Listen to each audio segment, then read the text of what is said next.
बिस्मिल्लाहिर्रहमानिर्रहीम अस्सलाम वालेकुम। नेक्स्ट लेक्चर में आपको खुशामदीद कहते हैं। आज MBF का हम क्वेश्चन नंबर 11 करेंगे जिसका नाम है what are the causes of nationalisation of the banks, explain the advantages and disadvantages of such nationalisation. सबसे पहले तो हमने ये देखनी है यहाँ पे कि नेशनलाइजेशन होती क्या है। नेशनलाइजेशन में गवर्नमेंट क्या करती है कि जितने भी कंट्री के अंदर इंस्टीट्यूशंस काम कर रहे होते हैं उसको वो गवर्नमेंट के अंडर करती है। यानी कि नेशनलाइजेशन में जो असल मलकियत होती है वो आम पब्लिक के पास चली जाती है, गवर्नमेंट के पास चली जाती है, क्योंकि गवर्नमेंट लोगों से मिलकर बनी होती है, लोगों के वोटों से। इसलिए जो ओनरशिप होती है वो बजाय प्राइवेट लोगों के हाथ से पब्लिक के हाथ में चली जाती है। ये बेसिकली है हमारे पास यहाँ पे नेशनलाइजेशन का कंसेप्ट। पाकिस्तान में नेशनलाइजेशन जो थी वो जुल्फ़िकार अली भुट्टो के दौर में की गई, जहाँ पे बड़े बड़े जो इंस्टीट्यूशंस थे इंक्लूडिंग प्राइवेट बैंक, इनको भी नेशनलाइज कर दिया गया था। खैर ये निज़ाम इतना ज़्यादा जो है वो देर पा नहीं चल सका, क्योंकि ऑलमोस्ट 80 to 90% पूरी दुनिया के अंदर जो है निज़ाम वो चल रहा है आपका। अब यहाँ पर आते हैं जी नेशनलाइजेशन ऑफ बैंक्स। यहाँ पे थोड़ी सी हिस्ट्री लिखी हुई है। कहते हैं the government has nationalised all the 23 schedule banks with 2,942 branches with the deposit of rupees 1580 crore on 1st January 1974.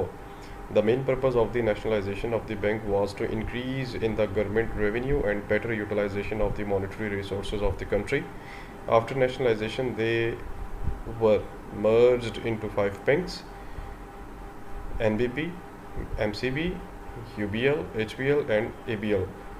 अब वो ये कहता है जी गवर्नमेंट ने ये पॉलिसी इंट्रोड्यूस करवा दी थी कि 1580 करोड़ जो है क्या कहते हैं उतना अगर आपका वो हो जाता है बैलेंस, तो फिर हम क्या करेंगे, ऐसे इंस्टीट्यूशंस को नेशनलाइज कर देंगे। अब नेशनलाइजेशन की कुछ कॉजेज़ आती हैं, ठीक है। कहते हैं कि कंसंट्रेशन ऑफ वेल्थ, इसकी एक रीज़न ये है कि जब लोग जो हैं क्या करते हैं कि मैनिपुलेट करने की कोशिश करते हैं, तो फिर हम क्या करते, तो वहाँ पे गवर्नमेंट क्या करती है कि कोशिश ये करती है कि चीज़ें अपने हाथ में ले ले ताकि सबको इक्वली राइट मिले।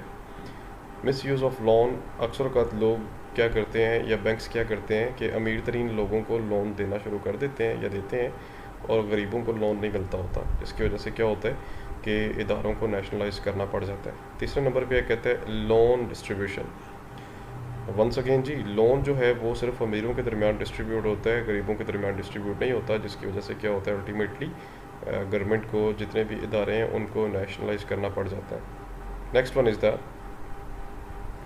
प्रोटेक्शन ऑफ ब्लैक मनी की बात कर रहे हैं कि अक्सर औक़ात प्राइवेट बैंक क्या करते हैं कि ब्लैक मनी को प्रोटेक्ट करते हैं, ठीक है। ब्लैक मनी आपको पता है ना कैसा पैसा होता है जो आपके मुल्क में तो सर्कुलेट कर रहा होता है लेकिन गवर्नमेंट के रिकॉर्ड में नहीं होता। This is called the black money. अब उसके बाद नेक्स्ट आपका यहाँ पे आ रहा है वेस्टफुल कंपटीशन, यानी प्राइवेट बैंकों के दरमियान जो कंपटीशन चल रहा है उसको ख़त्म करने के लिए भी क्या होता है कि आप हमारे जो प्राइवेट बैंक्स हैं, जो हमारी गवर्नमेंट है, वो चीज़ों को क्या कर देती है, नेशनलाइज करती है। बैंकिंग प्रॉफिट्स की बात कर रहे हैं कि अक्सर औक़ात प्राइवेट बैंक्स जो होते हैं वो प्रॉफिट अपना बड़ा ज़्यादा लेते हैं लोन्स के ऊपर, जिसकी वजह से भी क्या होता है कि गवर्नमेंट को नेशनलाइज करने की ज़रूरत पड़ जाती है। ओवरसीज़ ब्रांचेस की बात कर रहे हैं कि जो ओवरसीज़ ब्रांचेस हैं, जैसे मेन ऑफिस तो हमारी कंट्री के अंदर हैं लेकिन उनकी कुछ ब्रांचेस बाहर के ममालिक में काम कर रही हैं, अगर वो सही तरीके से परफॉर्म नहीं करती तो गवर्नमेंट अल्टीमेटली क्या करती है, अपना उसमें इंटरवेन करती है।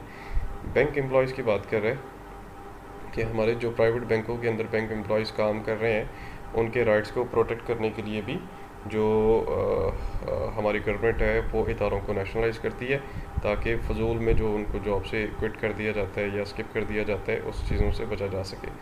रिलेटिव्स ऑफ बैंकर्स, बैंकों के जो रिलेटिव होते हैं जी, ठीक है, वो क्या करते हैं कि अक्सर का सिफारिशों पर लग जाते हैं, हैवी सैलरीज लेते हैं और भी बड़े बेनिफिट्स लेते हैं, जिसकी वजह से बैंक्स को नेशनलाइज करने पड़ते हैं इदारे।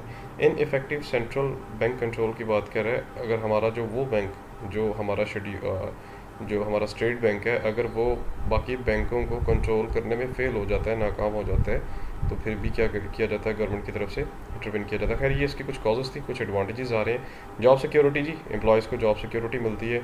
Job opportunity, government new jobs निकालती है। इसमें यूनिफॉर्म पॉलिसी, यूनिफॉर्म का मतलब ये होता है कि सबके लिए पॉलिसी सेम होती है। जैसे अक्सर स्कूल में यूनिफॉर्म एक होता है ना सबका, कि सब बच्चे बराबर हैं, इसी तरह पॉलिसी भी फिर बनाई जाती है जिसमें तमाम बैंकर्स के लिए पॉलिसी एक हो जाती है। Useful profit, use of profit, जो प्रॉफिट्स है गवर्नमेंट उन जगह पे लगाती है जो पब्लिक वेलफेयर के लिए ज़्यादा से ज़्यादा होते हैं। उसके बाद इंक्रीज़ इन रूरल ब्रांचेज, जो देहाती क्या कहते हैं आबादी है या देहाती एरियाज़ है, वहाँ पर भी बैंक्स की जो ब्रांचेज़ हैं उसमें क्या होता है, इजाफा होना शुरू हो जाता है। ठीक है जी। उसके बाद next one is the control over the expenses. Expenses जो होते हैं उनके कंट्रोल किया जाता है। कंट्रोल ओवर क्रेडिट, जो क्रेडिट दिया जाता है ज़्यादा से ज़्यादा लोगों को बैंक्स की तरफ से, जिसका बाद में नुकसान ही होता है, उसको भी क्या किया जाता है जी, कंट्रोल किया जाता है। बैंकिंग बिजनेस है जी, बिजनेस इंक्रीज़ होते हैं क्योंकि गवर्नमेंट जो है वो डायरेक्ट फिर कॉन्ट्रैक्ट करती है बाहर की पार्टी से, जिससे क्या होता है कि बिजनेस में इजाफा होना शुरू हो जाता है। सर्विसेज मोटिव है जी, नेशनलाइजेशन के अंदर क्या होता है कि मोटिव यही होता है कि हम ज़्यादा से ज़्यादा सर्विसेज दें ताकि लोग जो है उससे फ़ायदा उठा सकें। उसके बाद next one is the loan and advances की बात कर रहे हैं। अब इसमें क्या होता है कि बैंक्स की तरफ से लोन वगैरह उन लोगों को दिया जाता है जो ज़रूरतमंद होते हैं। जो ज़रूरतमंद नहीं होते फिर उन लोगों को लोन नहीं दिया जाता है या उनसे अवॉइड किया जाता है। और प्रोटेक्शन टू डिपॉजिटर की बात कर रहे हैं, जो जिन लोगों ने अपने पैसे जमा करवाए होते हैं उनको ज़्यादा से ज़्यादा क्या दी जाती है, प्रोटेक्शन दी जाती है, प्रोवाइड की जाती है। ठीक है। डेवलपमेंट ऑफ द बैंक्स की बात कर रहे हैं जी, इसमें क्या किए जाते हैं कि ज़्यादा से ज़्यादा बैंक्स डेवलप किए जाते हैं। अलबत्ता उसने एक फिगर दी है, देर वॉज फर्स्ट 1947, 1 जनवरी 1947 में वो बता रहा है 3123 बैंक्स थे और 31 दिसंबर 1987 में ये 7100 ब्रांचेस खुल गई थी। अब जहाँ पे कुछ इसके एडवांटेजेस हैं वहाँ पे कुछ इसके डिसएडवांटेजेस भी हैं। ठीक है, जो हमने क्या करने हैं, डिस्कस करना है। इसमें सबसे पहले जी फॉल इन स्टैंडर्ड सर्विसेज, जो आपकी स्टैंडर्ड सर्विसेज होती हैं वो गिरना शुरू हो जाती हैं। मतलब कि जैसे प्राइवेट बैंक की कुछ सर्विसेज हैं जो वो कमिट करते हैं वो पूरा भी करते हैं, इसी तरह बट पब्लिक बैंक्स के अंदर क्या होता है कि सर्विसेज को पूरा नहीं किया जाता। रिस्ट्रिक्शन ऑन रिक्रूटमेंट, अक्सर औकात क्या होता है कि रिक्रूटमेंट रुक जाती है, नई नौकरियाँ या न्यू जॉब्स नहीं निकलती। लो सैलरीज है जी, कम सैलरीज रखी जाती हैं। कंट्रोल ओवर ब्यूरोक्रेसी, ठीक है, जो आपकी ब्यूरोक्रेसी होती है उसका कंट्रोल होता है किस्म का। इमिग्रेशन ऑफ स्किल्ड पर्सन, जो लोग स्किल्ड होते हैं उनकी रोटेशन शुरू हो जाती है, यानी एक जगह से दूसरी जगह। उसके बाद लो लेवल ऑफ कंपटीशन है जी, कंपटीशन जो है वो क्या हो जाता है, कम हो जाता है। तो ये बेसिकली क्या है, डिसएडवांटेजेस ऑफ नेशनलाइजेशन। सो ये था हमारा आज का question number 11, money banking and finance. तो बड़ा इंपॉर्टेंट क्वेश्चन है जी, पेपर पॉइंट ऑफ व्यू से आप इसको एक दफ़ा ज़रूर देख लें। इंशाल्लाह फिर हम कल जो है प्राइवेटाइजेशन को डिस्कस करेंगे अपने नेक्स्ट लेक्चर में। Thank you so much for watching जी, अपना ख्याल रखें, इजाज़त दें, अल्लाह हाफ़िज़।